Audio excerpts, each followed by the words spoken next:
Une étude intéressante a été menée dès 1972 sous la direction de Maharishi Mahesh dans plus de 24 villes d'Amérique du Nord, impliquant plus de 10 000 habitants. Il avait été déclaré que la violence et le crime régresseraient sensiblement si, dans chaque commune, 1% seulement de la population se livrait à une technique bien précise de méditation, celle qui est appelée méditation transcendantale. Cette méditation consiste à réaliser une expérience intérieure de paix.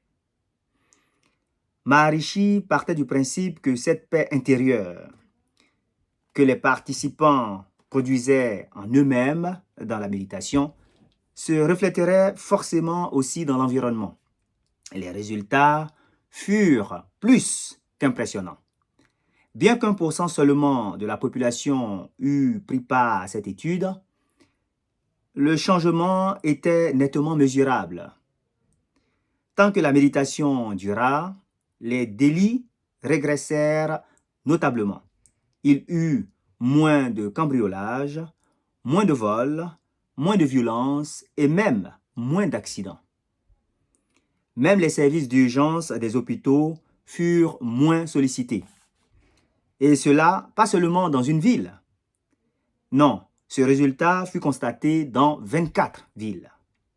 Il ne s'agissait donc pas d'un cas isolé.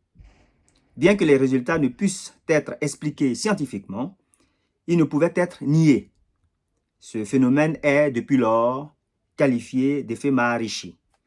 Ça, c'est à la page 240, 239, 240 du Guide des aliénés. Et c'est extrait de la loi de résonance de Pierre Franck.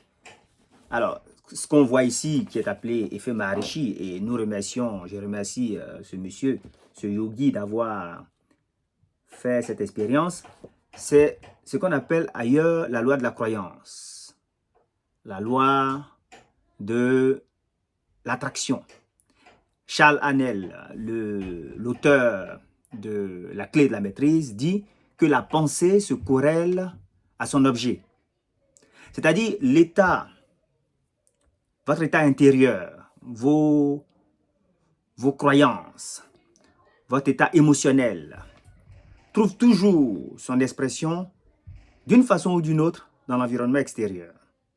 Donc là, ils ont fait, bon, ils appellent ça une méditation transcendantale, mais en gros, ils se sont mis dans un état de paix intérieure, c'est-à-dire qu'ils se sont imaginés et ils ont ressenti que tout allait bien et que tout était calme et qu'il régnait la paix et la sécurité. Et effectivement, ça a modifié l'état mental de la population de 24 villes. Donc on peut comprendre que certaines fois quand on lit, prenons par exemple la Bible, quand on dit qu'à cause d'un juste dans une ville, la ville a été épargnée. Ouais, c'est ça. C'est-à-dire que si quelques individus qui ont des états vibratoires très élevés, qui ont des pensées très fortes, se mettent dans un état donné, ils peuvent par ce fait-là modifier, annuler les effets négatifs produits par les autres et éloigner ainsi le malheur, éloigner ainsi les événements malencontreux produits par ceux qui ne maîtrisent pas leurs états émotionnels. C'est pour cela, par exemple, dans le livre de Job, on dit « Ce que je crains, c'est ce qui m'arrive ». C'est-à-dire que l'état de crainte et de peur provoque son équivalent dans le monde extérieur. Le jour où vous vous réveillez pas content, vous êtes sûr que la journée peut mal se passer si vous ne changez pas d'état mental. C'est aussi une façon par laquelle votre état intérieur se manifeste à l'extérieur. Donc la pensée se corrèle à son objet. On attire ce à quoi on pense, c'est-à-dire son état émotionnel, son état mental. La loi de la croyance, c'est tous des termes différents pour exprimer la même loi, le même principe, qui est que ce qui est à l'intérieur se manifeste à l'extérieur, qui est que ce qui est à l'extérieur vient de l'intérieur, qui est que le monde extérieur n'est qu'un monde fantôme, un miroir. Neville Goddard dit que the outer world, the world without, is yourself pushed out. Tu vois? It is yourself pushed out. C'est-à-dire que le monde extérieur, c'est moi projeté sur l'écran de l'espace. Par exemple, je veux acheter un appartement. Et il y a plusieurs personnes qui veulent acheter le même appartement. Et je commence à avoir un doute en me disant, il y a de la concurrence, il y a peut-être quelqu'un qui va me passer devant. Pourtant, j'étais en bonne position d'acheter l'appartement. Et à partir de ce moment-là, il se présente quelqu'un qui a plus de moyens financiers que moi et qui propose un meilleur prix. Ce quelqu'un qui s'est présenté,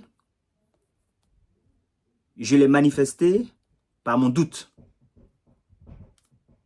C'est dans ce sens-là que Neville Goddard dit que le monde extérieur, c'est moi-même projeté